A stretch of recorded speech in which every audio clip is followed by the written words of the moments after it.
Scars in silence. We're not scars in silence. Nah, we're the roar before the storm. Black for the pig. Circles tight, we forged dirt and blood. Fangs out when the world wanna drown us in the mud. They said, stay down, we said get fucked. Turn pain into rhythm, now the speakers erupt. Back to back through the war, through the rain. Brothers in arms, yeah, we thrive on the pain. Loyal to the soil, scars like street maps. You hear that echo, that's us, howling back. In June 2025, a headline swept across Australia that shocked almost everyone who read it. 1 in 3 Australian men have used violence against a partner. It was everywhere. ABC ran it. A Current Affair ran it. It was plastered across social media feeds, shared by politicians, influencers, and advocacy groups. And with each share, the message got louder. Australian men are dangerous. 1 in 3 of them are violent. A crisis, an epidemic, a national disgrace. But what if the story wasn't true? What if the headline, repeated by the media, quoted in Parliament, and used to justify billions in taxpayers' funding was built on sand? Because it was. That headline came from a government-funded research paper by the Australian Institute of Family Studies, or AIFS. It was part of a massive longitudinal research project called 10 to Men, the Australian Study on Male Health. And in that report, Insights Report Chapter 1, Intimate Partner Violence, the authors claimed that more than 1 in 3 men had used violence against a partner. But what they didn't tell the public, what the media never asked, and what the government refused to question, was how that figure was created. Because it wasn't based on police records. It wasn't based on court convictions. It wasn't even based on specific acts of violence. It was based on a single, vague, emotional question. A question that redefined what violence means. And that question was this: have you ever made a partner feel frightened, anxious, or depressed? That's it. Not have you hit or assaulted your partner? Have you ever threatened their life or safety? Not even have you physically harmed them in any way. Just, have they ever felt frightened, anxious, or depressed? Now think about that. If you've ever raised your voice in an argument, if you've ever broken up with someone who didn't want to let go, if you've ever dated someone with trauma or mental health struggles, then by that definition, you are now officially an abuser. No intent required, no context needed, no evidence demanded. Just emotion and assumption. And that's how we got to the 1 in 3 men are violent. It's not a measure of violence. It's a measure of feelings. And yet, this single manipulated interpretation became one of the most politically weaponized statistics in modern Australian history. The media didn't question it. Politicians didn't question it. Even major university and government agencies cited it as if it was absolute fact. But here's the part they didn't report. Buried inside the very same study in the data tables the public was never shown was another number. 1 in 3 of those same men reported being victims of similar behaviour themselves. 30.9%. That means most of these violent men were also victims, many in the very same relationships. Mutual abuse, conflict between partners, complex, painful human situations flattened into a one-line headline. And what about all the men who weren't violent at all, who were only victims? The study had them too. 355 men, roughly 7% of the same sample, men who reported being abused but not abusive, but they were left out of the final message. Excluded, silenced. Why?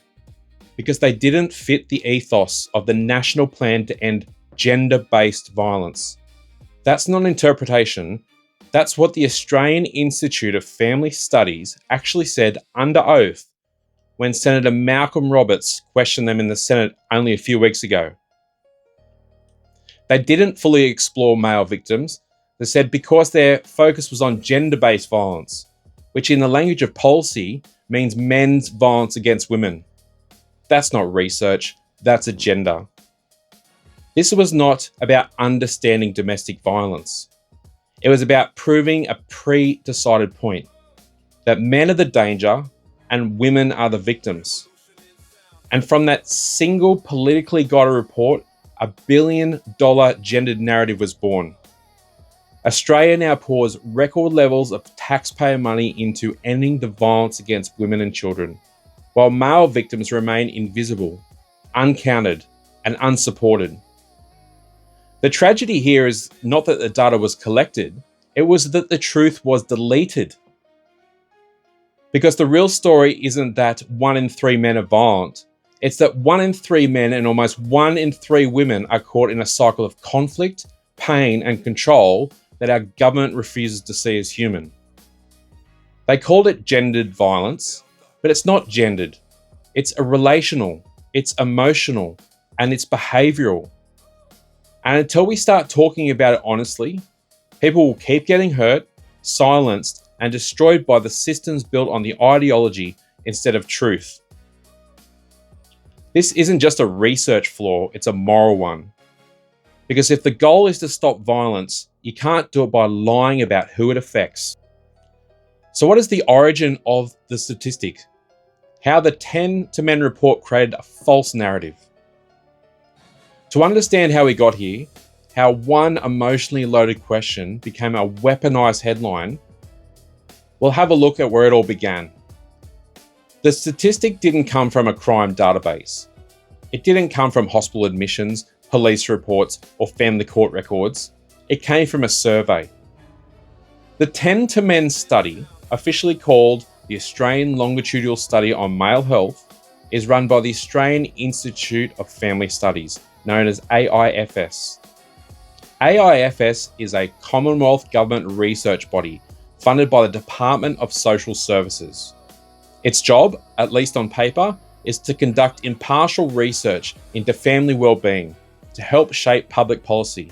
In reality, AIFS has become one of the most politically influenced research institutions in the country. It doesn't follow the data wherever it leads, it follows the funding wherever it is directed. In June 2025, AIFS released a report titled Insights Report, Chapter 1, Intimate Partner Violence. The study followed around 16,000 men and boys, some for more than a decade, asking questions about relationships, health, and behaviour. That sounds credible, but it's not the scale that's the problem, it's the scope. AIFS chose to focus this particular chapter on men's use of violence, not men's experience of violence. And that choice alone shaped the entire narrative. When an institution starts with a question like, how many men use violence rather than how many people experience violence, the outcome is already decided. It's not discovery, it's design. Now, the way they measured violence is even more telling. Instead of asking specific questions about physical aggression, coercion, or assault, they asked broad emotional questions. One of them is now the infamous, have you ever made a partner feel frightened, anxious, or depressed? They also asked whether participants had ever made a partner feel controlled, afraid, or emotionally hurt. None of those questions defined intent or context. They didn't distinguish between arguments, misunderstanding, or genuine acts of abuse. And they didn't test whether those feelings were caused by the man's actions or by other factors like mental illness or trauma. In other words, subjective feelings became measurable evidence of violence. That's how violence was redefined, not as an act, but as an emotion. It's like asking, have you ever made someone sad and then declaring you've committed emotional assault? That's not science, that's semantics. But the report didn't stop there. It presented this data built on emotional interpretation as evidence of lifetime intimate partner violence perpetration. That's how they justified 1 in 3 claim. The wording was deliberate. Not reported incidents, not possible emotional harm, but violence perpetration.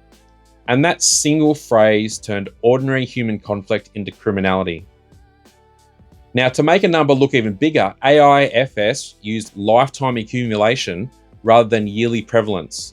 So instead of saying 1 in 3 men have ever at any point in their lives done something that made a partner feel anxious, the media shortened it to 1 in 3 men are violent. And AIFS did not correct them. They let that interpretation spread. In fact, they benefited from it. Because the more alarming the statistic, the more the political attention, the more funding, and the media coverage it is generating. That's the dirty secret of modern advocacy research. Outrage equals money. But the manipulation doesn't stop with the questions. It extends to the data they chose not to show. AIFS had within the same dataset men who had experienced emotional, physical, and sexual violence from female partners. They also had data on mutual violence, where both partners reported hurting or frightening each other.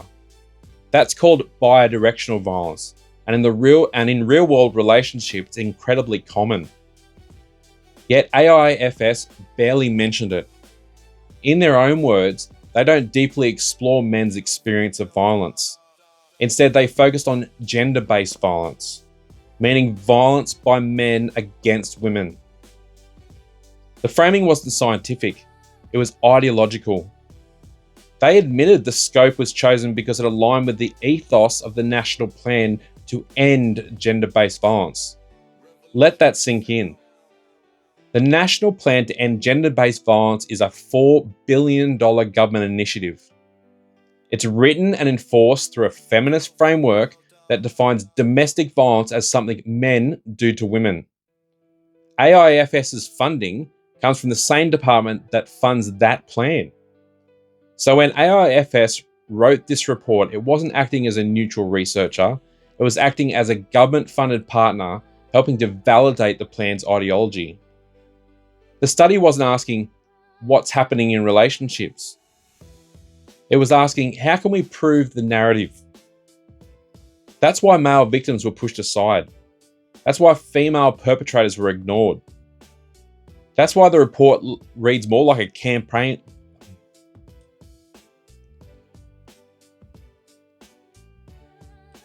That's why the report reads more like a campaign brochure than a scientific study. They had the numbers. They just didn't have the permission to tell the truth. And that's the tragedy. Because instead of using 10 years of taxpayer-funded data to improve understanding, AIFS used it to reinforce a political story. The result? The Australian public was told that men are violent, but never that many men are victims. Never that many relationships involve emotional and mutual abuse. Never that violence is human. And once a lie like that takes root, especially when it's supported by the government and echoed by the media, it becomes almost impossible to correct. This wasn't an accident. It was a design. And it worked. The 1 in 3 claim became gospel truth, repeated by journalists, educators, and activists who never once looked at the underlying data. That's how propaganda works. You wrap it in a language of science and repeat it until it feels true. But truth doesn't come from repetition, it comes from evidence. And that's what we'll explore next. The actual questions asked, the flawed methodology, and how the 10 to Men study quietly admitted that emotional discomfort, not actual violence, formed the foundation of Australia's so-called violence epidemic. So what did the report really ask? The question that turned feelings into violence. If you strip away the headlines and the press releases and the outrage, what's actually behind the 1 in 3 statistic? What did the Australian Institute of Family Studies actually ask men that led to them to conclude that millions of Australian males are violent? It wasn't evidence of assault, it wasn't court convictions, it wasn't even police reports, it was feelings. The 10 to Men Intimate Partner Violence chapter listed several survey items in its appendix. When you look closely, you realise the entire claim rests on a few vague, unverified questions about how someone might have felt. not on what actually happened. Here's the key question, the one that built the entire national narrative.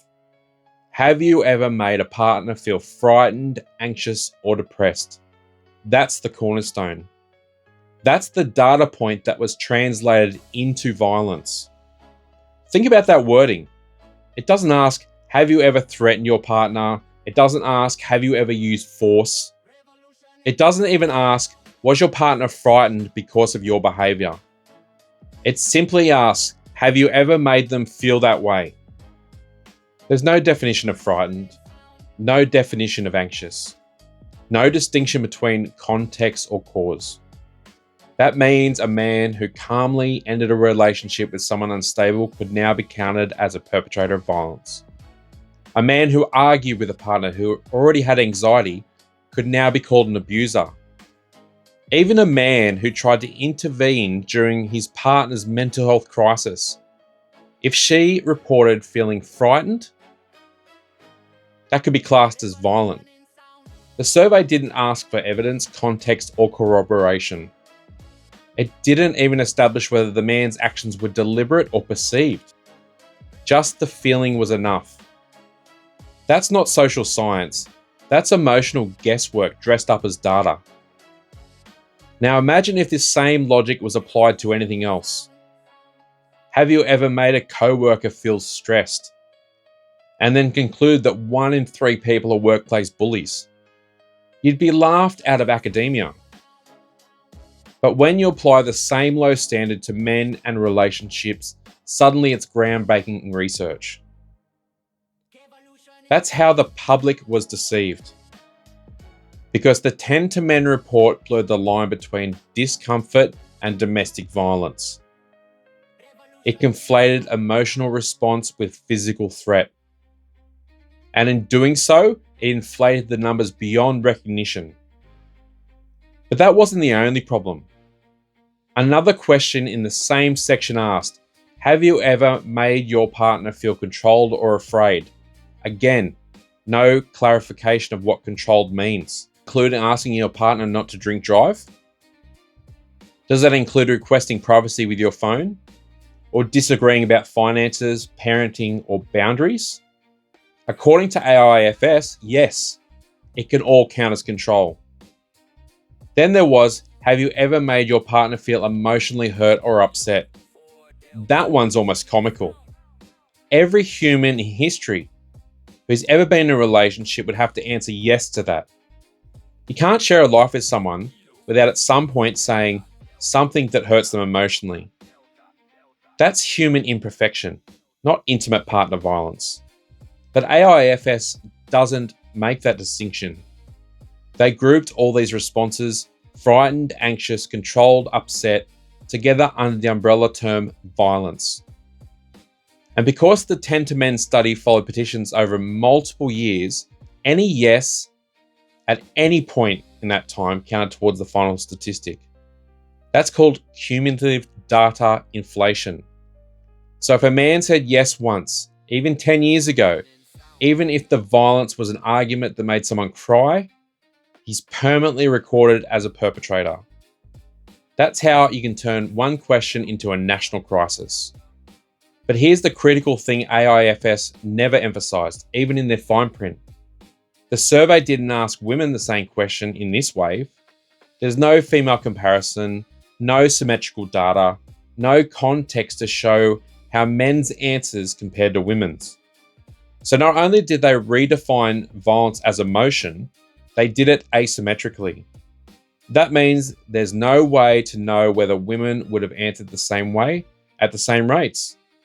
But based on other national surveys, it's likely they would have, or even higher. In other words, the same flawed questions would have been shown. In other words, the same flawed questions would have shown parity between genders. But because only men were asked, the narrative became gendered by default. It's like asking only one side of a relationship whether they've ever upset their partner and then declaring that side violent. That's not science, that's storytelling. And it's not neutral storytelling either. It's politically motivated, emotionally manipulative, and professionally reckless. Because once you redefine violence as feelings, you can label almost anyone a perpetrator. And once you label them, you can justify almost anything. Funding, campaigns, criminalization, censorship. That's the danger of ideological research. It's not to just distort the truth, it redefines morality. By turning emotional experience into proof of violence, the 10 to Men report created a world where being misunderstood is now abusive, where being emotionally complex is now criminal, and where being male automatically makes you a suspect. This isn't just bad methodology, it's a cultural weapon. And the people using it know exactly what they're doing. Because they know that once the data is published, the media will never check the details. They'll just repeat the headline, the phrase 1 in 3 men are violent. It isn't an observation, it's a political message. And that message was designed to scare, divide, and control public perception. The irony is that it worked. But only because Australia trusted their government-funded researchers were honest. Now that trust is broken. Because when a national institution tells you that 1 in 3 men are abusers, based not on violence but on feelings, you're not reading a report. You're reading a smear campaign dressed up as science. What the report left out: the men they erased and the manipulation of scope. If the 10 to Men report's first deception was redefining violence as emotion, the second was even more damaging: erasure. Because you don't say in the report. Because what you don't say in a report is sometimes more powerful than what you do. And AIFS, the Australian Institute of Family Studies, made very clear decisions about what to include, what to hide, and what to ignore. When you actually read the fine print of their intimate partner violence chapter, it becomes obvious. The scope of the study wasn't designed to understand violence. It was designed to confirm a story. AIFS didn't approach this research asking who experiences domestic violence and why. They approached it asking how many men are violent. That framing, right from the start, determined everything that followed. And here's how. The report divided men into 3 broad categories: those who have used intimate partner violence, those who have experienced it, and those who have both used it and experienced it. But only 2 of those groups were explored in detail: the perpetrators and those involved in mutual or bidirectional violence. The third group, men who were victims only, were quietly removed from the public narrative. There were 355 men in the dataset who reported being victims but not perpetrators. That's about 7% of the total sample. And they were completely excluded from the published results. Let me say that again. The study literally removed the stories of 355 men who said, "I have been abused, but I have never abused anyone." Why? Because as AIFS later admitted under oath, they were focused on gender-based violence. In plain English, that means they only cared about violence that fits the feminist policy model, men hurting women. And if the violence didn't fit that framework, it wasn't relevant. That is the catastrophic breach of research integrity.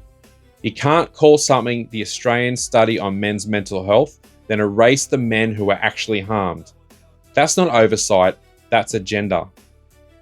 It's like writing a study on car crashes and then deleting every case where the victim was driving a red car because your funding only covers blue ones.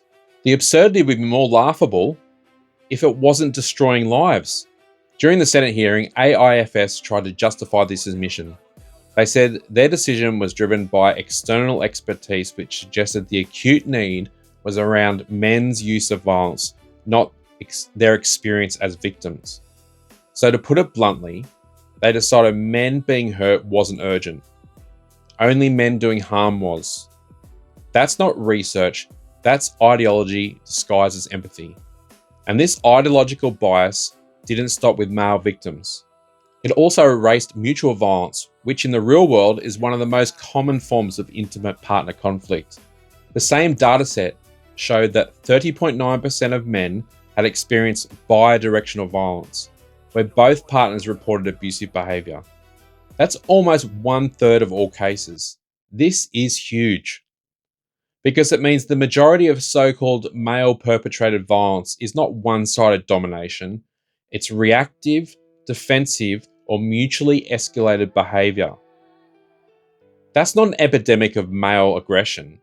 That's a pattern of relationship dysfunction. The kind that needs counselling, intervention, and support, not gender-based blame. But AIFS barely mentioned it. They reduced bidirectional violence to a technical footnote. Why? Because acknowledging it would have dismantled the entire men as perpetrators, women as victims model.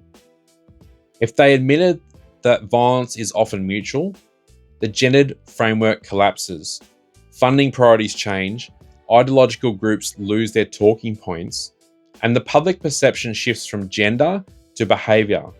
That's why it was ignored. Instead, AIFS framed their findings to imply a moral hierarchy: male actions as aggression, female actions as reactions. Men were positioned as instigators and initiators, women as responders. Even when the behaviour was identical, the moral coding wasn't. And the language they used to reinforce that bias. Phrases like men's use of violence appears dozens of times in the report. Phrases like women's use of violence appears almost nowhere. Even when they described mental abuse, their narrative always returned to male accountability. This wasn't accidental, it was intentional. It aligned perfectly with the National Plan to End Gender-Based Violence, a $4 billion policy initiative that defines domestic violence as a gendered phenomenon. The National Plan's framework explicitly states that domestic violence is primarily perpetrated by men against women. So if AIFS wanted to keep its funding and policy relevance, its findings had to fit that narrative. That's how scope manipulation works. You set the boundary so tight that truth can't escape. And then you call it research. And here's the real world consequence. When men's experiences are excluded from national studies, they're excluded from national solutions. No data means no recognition. No recognition means no funding. No funding means no help.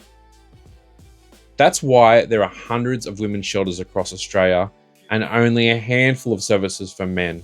And that is why the male suicide rate is so high. Most of the men's support services operate on shoestring budgets or rely on volunteers. Because it's the official story. Men don't need protection. They are the threat. This cycle is self-sustaining. Biased research produces biased policy. Biased policy produces biased funding, and biased funding ensures that only one side of the story is ever told. The result is a distorted moral reality, one where victims must fit a certain demographic to be believed. If you're a woman, you're a survivor. If you're a man, you're an abuser. And if you don't fit either category, you simply don't exist. That's what the 10 to Men report did. It didn't just twist data, it erased humanity. And the most damning part, AIFS admitted all this in the Senate. They said they excluded male victims to contain scope. They said it out loud, in Parliament, without shame. That's how normalised the bias has become. It's not hidden anymore, it's institutionalised. But in 2025, one senator finally said what so many Australians have been thinking for years. Enough. Every now and then, the truth slips out in the one place where it can't be deleted: the Australian Senate. In September 2025, during a Senate estimates hearing, Senator Malcolm Roberts stood up and asked the questions the rest of the country had been too afraid or too compromised to ask. And sitting across from him was the Australian Institute of Family Studies, the very body responsible for the 1 in 3 men are violent narrative. What unfolded in that hearing wasn't just political theatre. It was one of the clearest admissions of ideological bias ever recorded in the history of Australian social research. Roberts began by reading the headline that had dominated national news just months earlier. 1 in 3 Australian men have used intimate partner violence. He looked directly at the AIFS's representatives and asked, "Are you aware of that study? Are you aware of how that headline was used across Australia?" Liz Neville, representing AIFS, clearly confirmed, "Yes, I am aware of that research." That's the moment it became official. They knew exactly what had been published.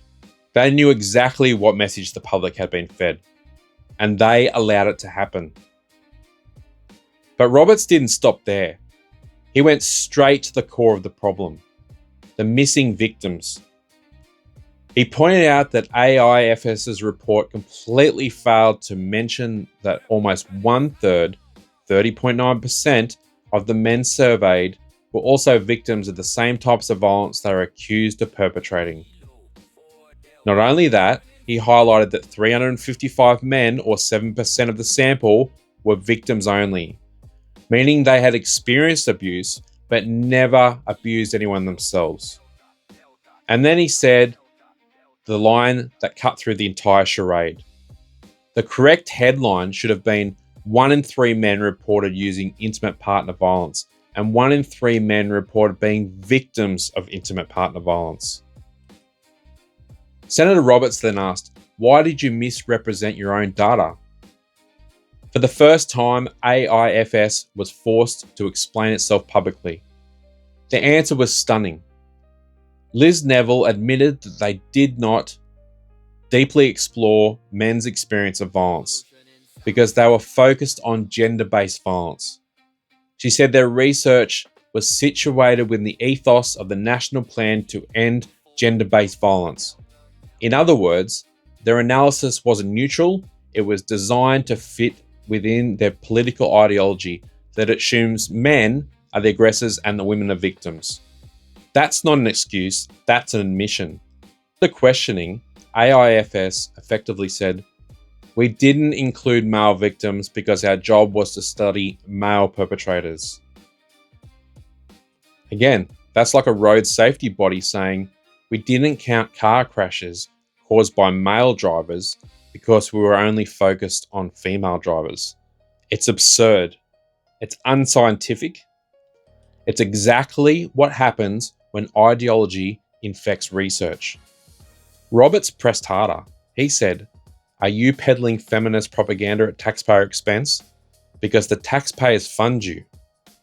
AIFS tried to deflect, calling it a scope limitation. They claimed that they had to contain the scope and couldn't look at everything. But that's a lie of admission, because if you already have the data, if you have the 355 men reporting victimization, excluding that isn't about scope, it's about narrative control. And that is exactly what Roberts called out. He said that excluding male victims while publishing claims about male perpetrators was misleading and dishonest. He accused AIFS of promoting distrust of men in the community, creating division and undermining relationships and hurting families. And he was right. Because the damage isn't just academic. Every headline like 1 in 3 men are violent tells the public that masculinity itself is dangerous. It tells women to fear men, it tells men to hate themselves, and it tells male victims that their suffering doesn't matter. That's not equality, that's indoctrination. But the hearing didn't end there.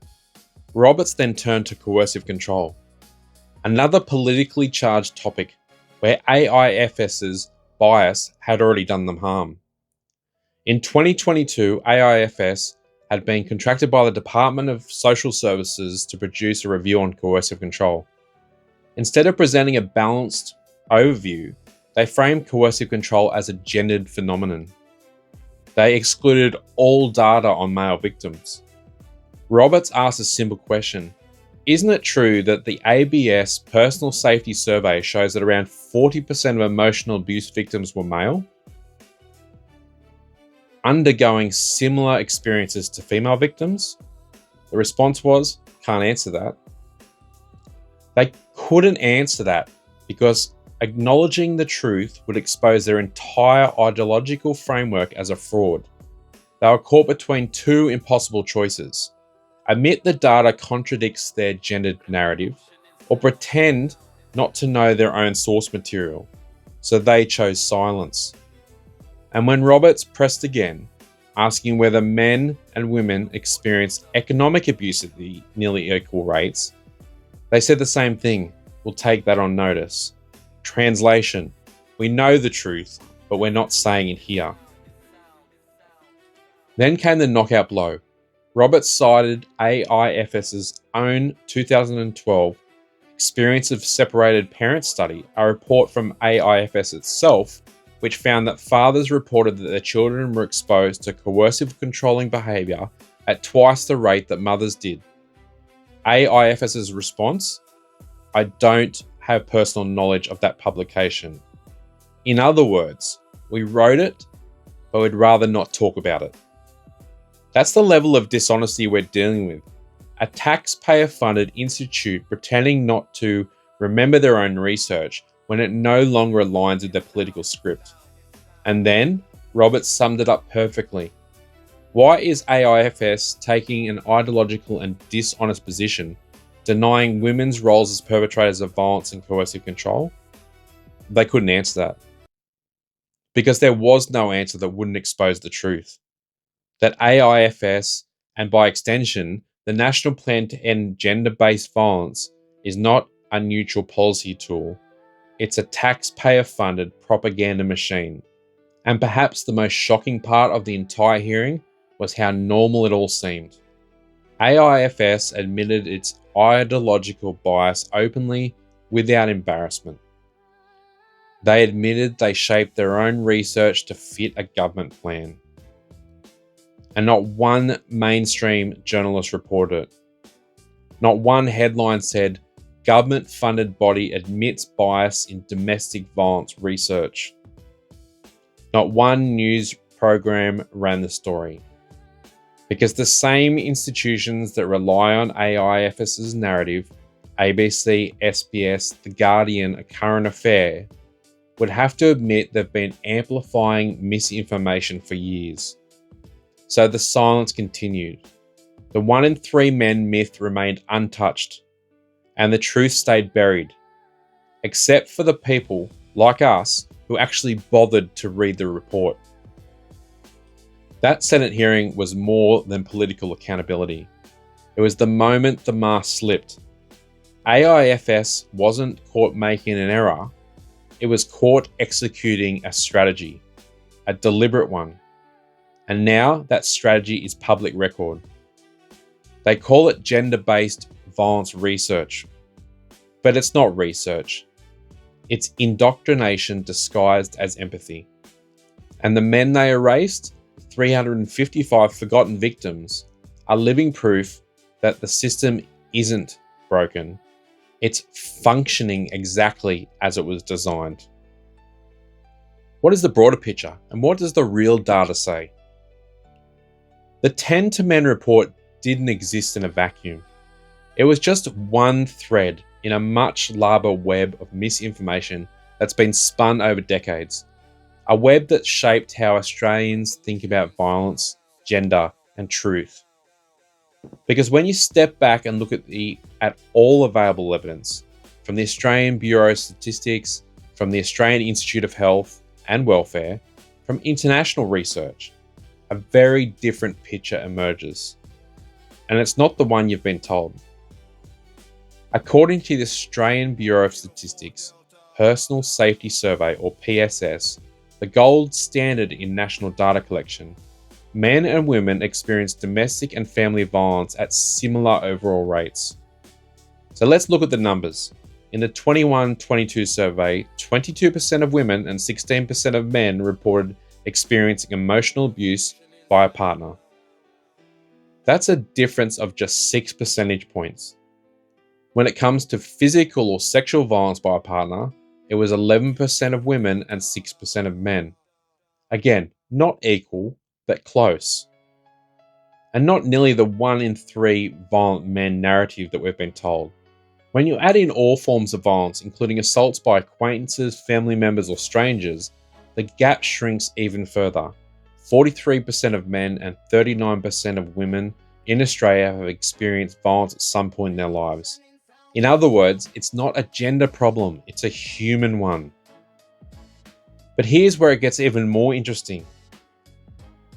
The same ABS survey that found 40% of emotional abuse victims are male, often reporting similar experiences to female victims, of isolation, humiliation, verbal degradation, financial control, and threats. In fact, economic abuse, a partner withholding or controlling money, affects men and women at almost identical rates. Those are the government's own statistics, not ideology, not anecdotes, numbers collected, verified, and published by the same Commonwealth that funds AIFS. So why doesn't the public hear this? Why aren't these numbers the headlines? Because the institutions reporting them cherry-pick which gender to highlight. They selectively present female data in bold print and quietly bury the male equivalent in small footnotes. Even the Australian Institute of Health and Welfare does it too. In 2022, their report on family, domestic, and sexual violence, it stated that 1 in 4 women have experienced violence by an intimate partner. But in the same document, buried 10 pages later, it admitted that 1 in 14 men had experienced the same thing. Do the math. That's roughly 800,000 men, almost the population of Brisbane, who have been victims of intimate partner violence. And yet, when the government allocates funding, advocacy, or awareness campaigns, how much of it acknowledges them? Almost none. Because under the National Plan to End Gender-Based Violence, men are not recognised as legitimate victims. They're only recognised as perpetrators. It's right there in the language, gender-based. That means that violence based on gender inequality, not simply violence between people. It assumes that motive is patriarchy, not pathology. It assumes the problem is men, not human behaviour. But the data tells another story, one that transcends gender. For example, AIHW's analysis of hospital data shows that in cases of serious assault leading to hospitalisation, men account to the majority of victims, around 67%. That includes public and domestic settings. Men are more likely to be assaulted, more likely to be injured, and far less likely to seek help afterwards. That doesn't mean women don't suffer. They do. But it proves that violence is not owned by one gender. It's shared. And if you want more proof, look beyond Australia. International research has shown for decades that men and women perpetrate partner violence at roughly equal rates. The 1975 National Family Violence Survey by Strauss and Gels, one of the earliest major studies, found near parity. 11.6% of men and 12% of women reported partner violence in the previous year. In 2000, psychologist John Archer published a massive meta-analysis of 82 studies across multiple countries, concluding that women were just as likely as men to initiate physical aggression in relationships. Later, Dr. Elizabeth Bates at the University of Cumbria expanded that evidence, showing that female perpetrated abuse, emotional, physical, and coercive, was widely underreported due to social bias and stigma. And more recently, Australian academics like Dr. Fiona Gherkin, Dr. Don Weatherburn, and Dr. Michael Flood have all acknowledged that while men often cause more serious injuries, the rates of participation in violence are remarkably similar across genders. So when AIFS or the media says domestic violence is a gendered issue, they are directly contradicting decades of peer-reviewed evidence. Even Australia's own ADF VC issues paper from 2013 admitted that there is ongoing academic debate between gender symmetry and gender asymmetry models of domestic violence, yet government policy only funds one side of that debate. That's like funding climate research, but only if it agrees that the sun doesn't exist. The science is clear. Domestic violence is not exclusive to men as perpetrators. It's mutual, complex, and deeply intertwined with social, emotional, and mental health issues. Men and women both harm. Men and women both suffer. And when you look honestly at the data, the difference isn't morality, it's biology. Men, generally speaking, are stronger and more capable of inflicting physical violence. Women, statistically, are more than likely to use psychological and emotional manipulation. Different methods, same pain. And yet, our policies only recognise one form. Our media only reports one story. Our government only funds one narrative.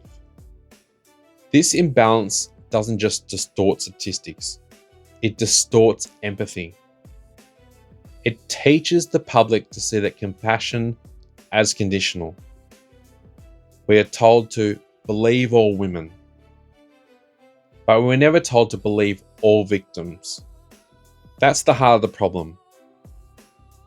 When you believe only one gender, you deny half the truth. And when you deny half the truth, you can't fix anything. Because you can't end violence by lying about who commits it. You can't protect victims by pretending some don't exist. And you can't call it equality when the system itself discriminates by gender. That's not equality, that's ideology. And it's costing lives. So what about policing reality?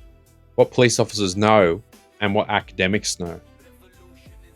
When you've worked on the front line of domestic violence response like I have, you learn very quickly that the world painted in government reports doesn't look anything like the world outside your car window at 3 o'clock in the morning. You learn that domestic violence doesn't always have a villain and a victim. You learn that truth is messy. It's human, full of anger, fear, love, and desperation. You learn that sometimes the people screaming the loudest about ending violence have never actually seen it up close. Because on the ground, the story is very different than the one that AIFS tells. Ask any police officer who's been to enough domestic violence call-outs and they'll tell you. The majority of cases are not one-sided attacks by men on women. They are mutual conflicts fueled by stress, alcohol, trauma, and unresolved pain. There are men who snap, there are women who snap, there are couples who destroy each other. And in almost every situation, there's more to the story than what makes it to the report. I've spoken to officers across New South Wales, Queensland, and Tasmania. Every one of them has said the same thing. The gendered model of domestic violence is not what they see in real life. They see women assaulting men. They see men terrified of false allegations. They see fathers who call the police after being attacked, only to end up being the ones in handcuffs themselves. Because policy, not evidence, now decides who is the primary aggressor. Under current domestic violence frameworks, police are trained to identify the dominant aggressor, which almost always defaults to the male. Even when injuries tell a different story. Even when witnesses say otherwise. One officer said to me bluntly, "The paperwork is written, often before we even get there." That's not policing, that's politics in uniform. And it's destroying lives. Men are arrested for defending themselves. Women who commit violence are labelled as reactive victims. Children are taken from fathers on the basis of untested claims. And behind every one of those decisions lies a government-funded ideology, not the truth. This is where academics like Dr. Fiona Gerken have been brave enough to step in. Dr. Gerken isn't a politician or a media personality. She's a criminologist and a respected academic from the University of Tasmania. She's worked directly with Tasmanian police and has studied family violence from both operational and research perspectives. And her message is clear. When you look at the data and what police actually see in the field, the rates of domestic violence between women and men are very close to 50-50. Men and women are equally capable of violence. The difference is that men are often more effective at causing physical harm, but in terms of initiation, aggression, and control, it's roughly equal. That statement alone sparked outrage amongst activists. She wasn't excusing violence. She wasn't denying women's suffering. She was doing what researchers are supposed to do: tell the truth. But for telling the truth, she was fired. She was attacked online, ridiculed, and labelled dangerous. Activists claimed that she was undermining women's safety. They demanded she be silenced. It was the same pattern we've seen over and over. The people shouting, "Stop the violence." They respond with hate and abuse the moment someone challenges their narrative. The irony writes itself. Because if you can't even talk about domestic violence without being brutal threatened, what kind of awareness are we really spreading? Dr. Gerken's experience mirrors what thousands of frontline professionals have seen. Domestic violence is not a gendered issue, it's situational. It's driven by emotion, not ideology. It's about power, not patriarchy. And most importantly, it's about behaviour, not biology. That's why researchers and police officers, and many of us who have worked the front line, reject the gender-based model. Because it doesn't work. The gendered lens forces officers to treat incidents as one-directional, male perpetrator, female victim, even when both parties are violent. It discourages balanced investigation. It trains officers to assume guilt before evidence, and it destroys trust between the community and law enforcement. One New South Wales domestic violence liaison officer told me, "We're supposed to protect victims, but the system doesn't even know who the victim is anymore." She said to me that the current laws and policies make it almost impossible to record victims as offenders unless the violence is extreme, because doing so risks political backlash or professional reprimand. That means that thousands of men every year are effectively erased from the system as victims. Their stories don't exist in the data because the data is coded to ideology. Even when men are listed as victims, the support just isn't there. There are over 700 publicly funded shelters for women in Australia. There are 3 for men. 3. And those 3 rely on charitable donations, not from government funding. That's what happens when you erase male victims from research. They vanish from policy too. Now let's talk about what happens to those men. Unfortunately, most of the time, it's suicide. Many stay silent. Some sleep in their cars or crash with friends. Some lose their children because the courts automatically assume that if a man has been accused of violence, it must be true. And some, like I said earlier, tragically take their own lives. That's the human cost of ideology. These aren't statistics, they're stories. They're men who love their families, who try to do the right thing. They were destroyed by a system that decided they weren't deserving of empathy. When you see that up close, you stop caring about political narratives. You start caring about people. And that's what Dr. Fiona Gerken was trying to say. This isn't a gendered war. It's a human crisis. She's not anti-women, she's pro-truth. And that's why she's dangerous to those who profit from the lie. Because if people start realizing that both genders are violent, both are victims, and both deserve compassion, the billion-dollar gendered violence industry loses its reason to exist. And that's exactly why the system attacks anyone who tells the truth. So when the activists scream that domestic violence is men's fault, and when the media repeats it like a hymn, and when AIFS publishes it like a prophecy, remember this. The people who see it every day, the police, the paramedics, the counsellors, they know the truth. Violence isn't gendered. It's a symptom. And it's time Australia stopped diagnosing it through ideology and started treating it through honesty. So what is the cost of a lie? Every lie has a cost.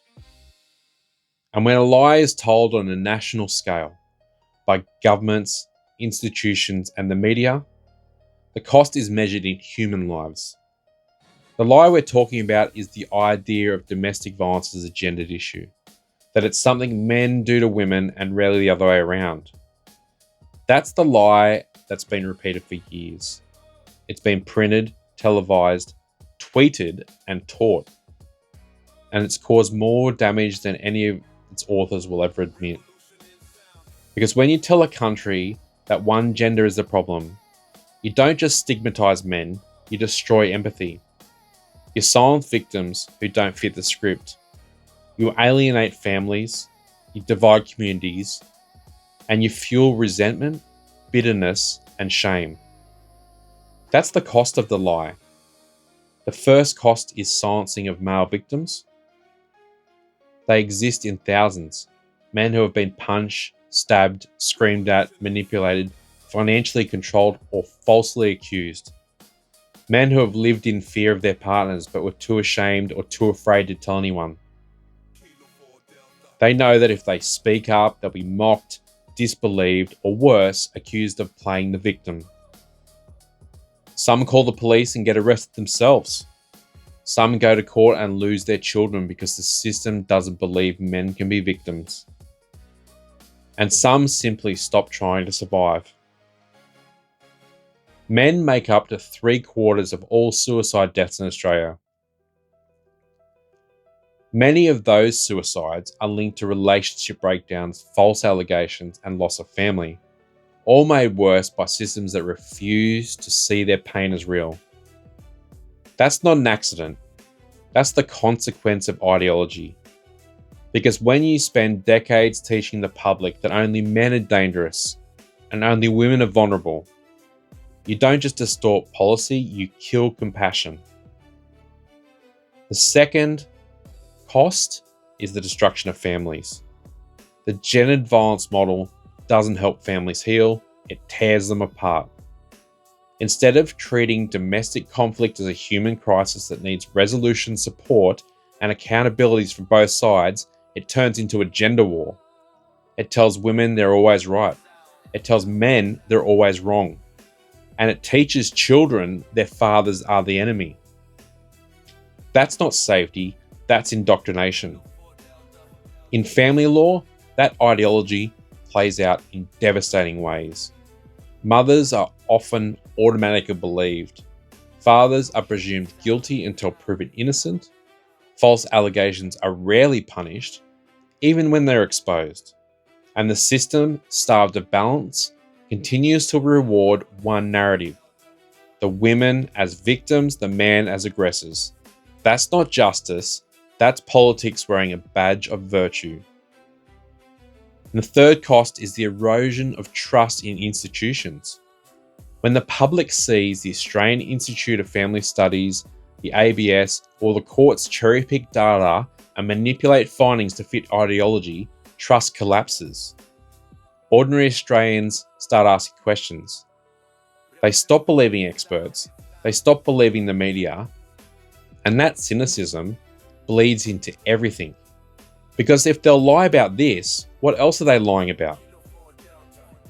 The fourth cost is the exploitation of suffering. The gender violence industry is a billion-dollar ecosystem.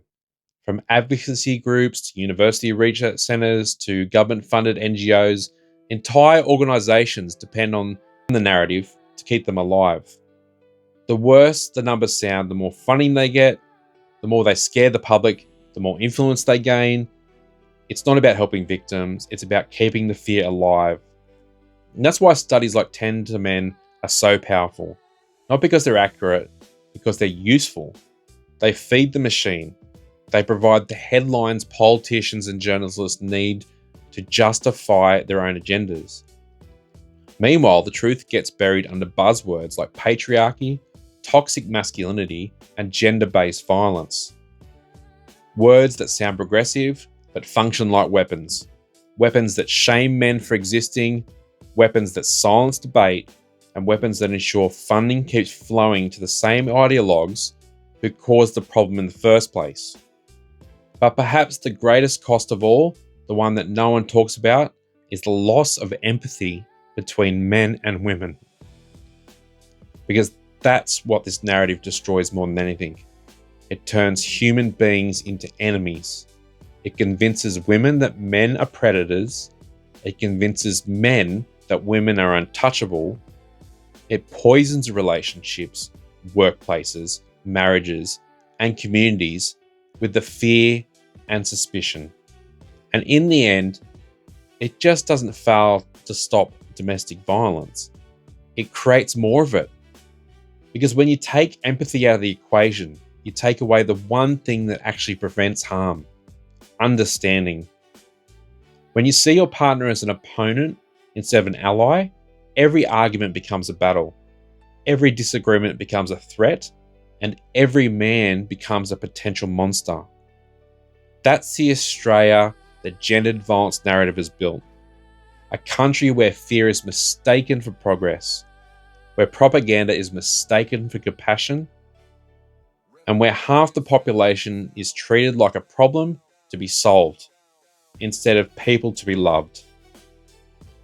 We were never meant to live this way. Domestic violence is real, horrifyingly real. But it doesn't belong to men or women or to any other group. It belongs to us all.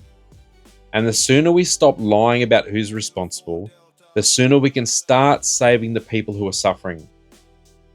That's the cost of a lie.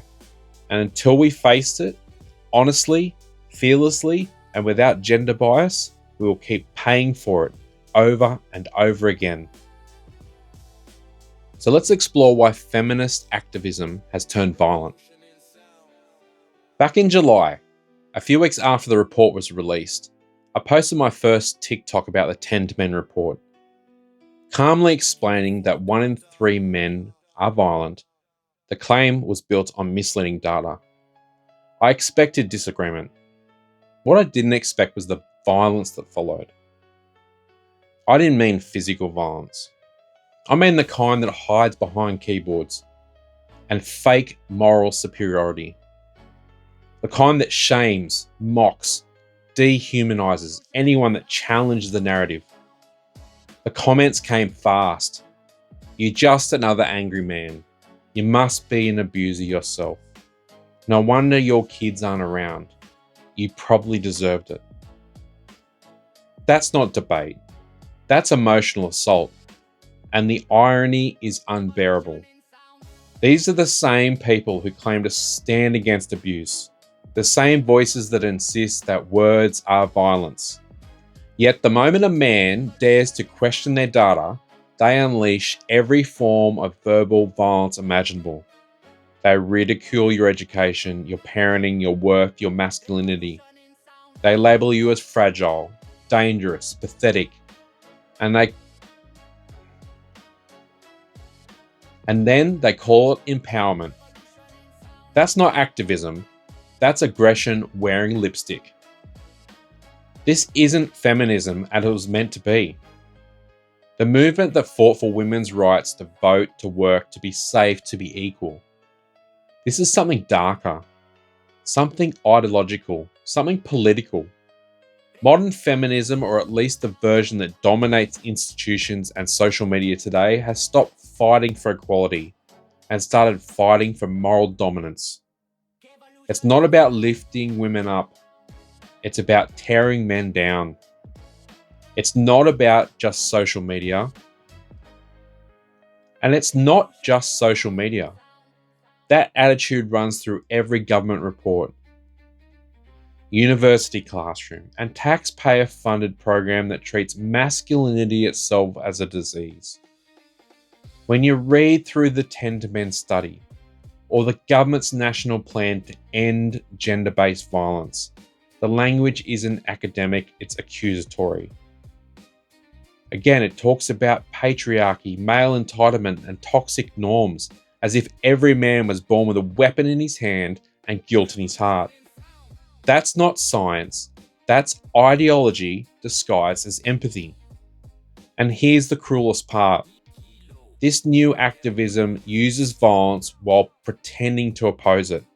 It uses shaming as a weapon and deplatforming as punishment.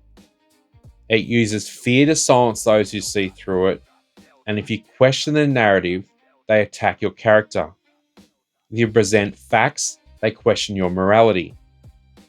If you demand balance, they accuse you of hate. It's a form of psychological violence, the very thing they claim to be fighting against. And it's not just directed at men. Women who dare to speak up against this hypocrisy, women like Bettina Arndt, Dr. Fiona Gherkin, and countless female academics and journalists, are attacked even more viciously. They're branded as traitors, pick-me's, or handmaidens of patriarchy. They're harassed, defamed, threatened, and silenced. Because this version of feminism isn't about truth, it's about control. And control, at its core, is violence. It's the same dynamic they claim to condemn, power enforced through fear, shame, and dominance. They've simply changed the target. And that's the great irony of it all. The people screaming men are violent are the ones using emotional violence to control public discourse. They've become what they claim to hate. You see it in the media, you see it in the parliament, you see it in the way journalists, politicians, and academics parry the same slogans: toxic masculinity, male privilege, gender-based harm. Like a script they're too afraid to question. And make no mistake, it is fear. Because if they admit that violence is engendered, the entire industry built around it collapses. Every feminist think tank, every men's behavior change program, every ideological research grant, gone. So they fight like their livelihoods depend on it, because they do. But let's be clear, this isn't about hating women. It's about holding a mirror to hypocrisy. Because true equality means accountability on both sides. If we can condemn male violence, we must also condemn female violence. If we can talk about coercive control, we must talk about the women who use it too. And if we say all victims deserve safety, then that means all victims. That's not controversial, that's common sense. But in today's climate, common sense has become rebellion. It's hate speech to ask for fairness. It's misogyny to quote data. It's violence to disagree. And that's the most dangerous form of violence there is. The kind that hides behind morality, uses guilt and outrage as weapons. And feminists call men fragile.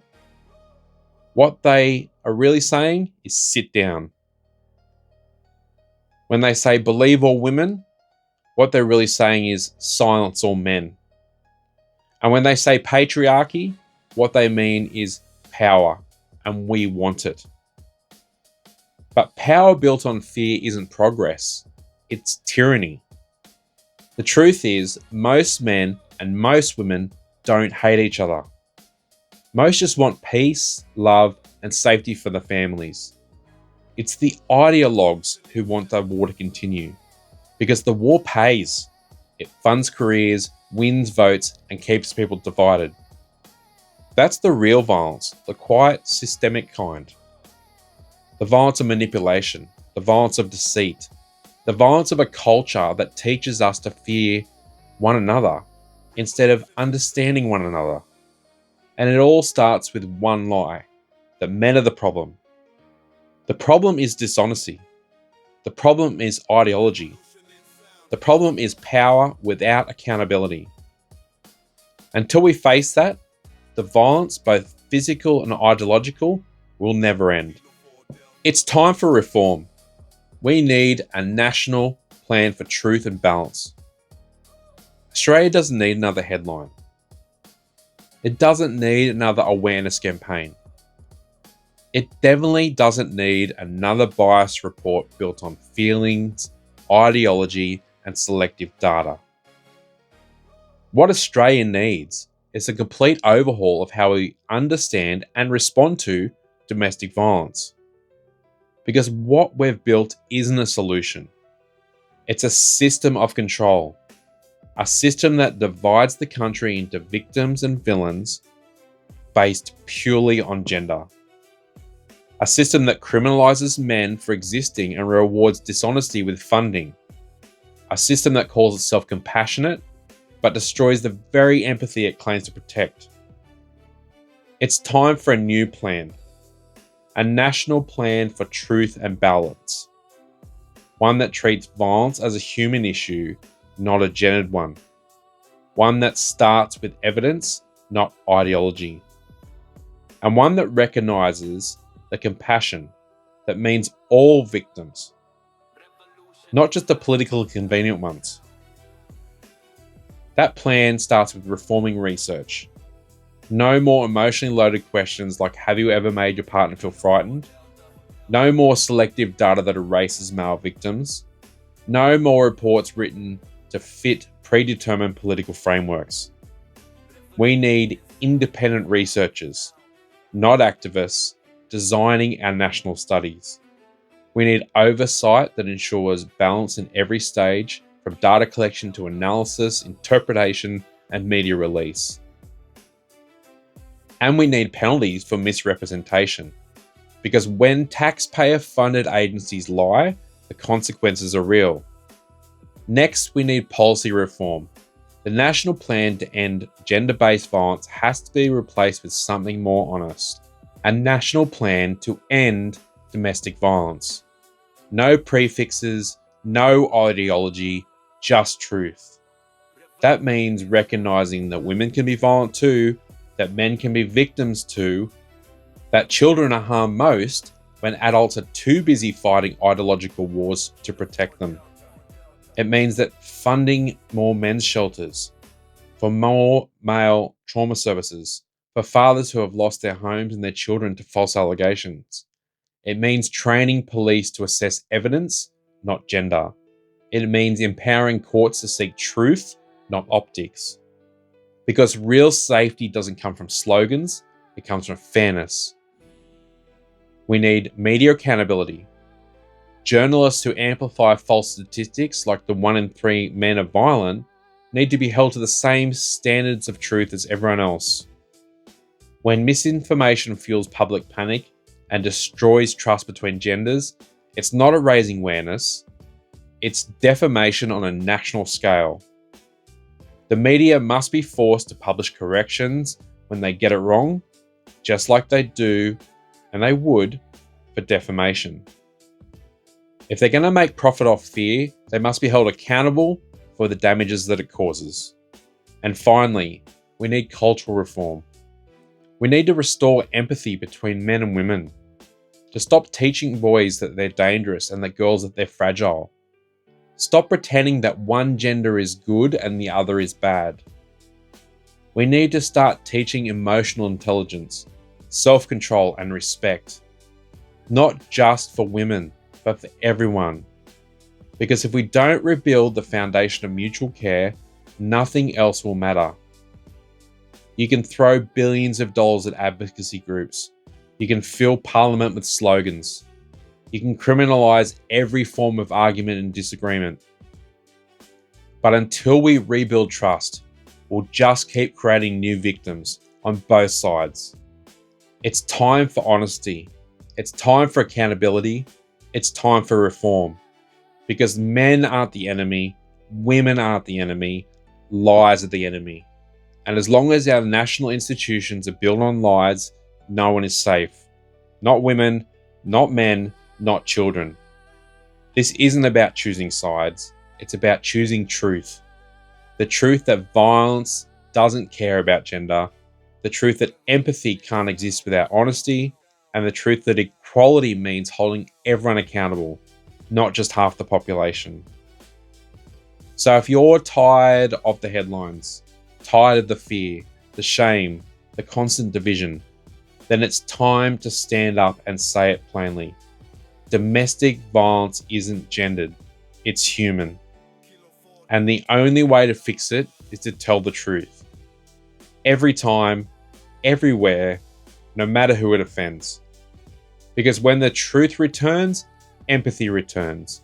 And when empathy returns, that's when real change begins.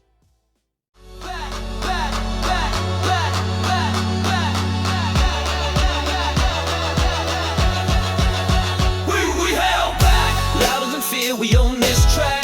We held back for every bruise, for every crack. We held back. Rise and defend, we don't pretend.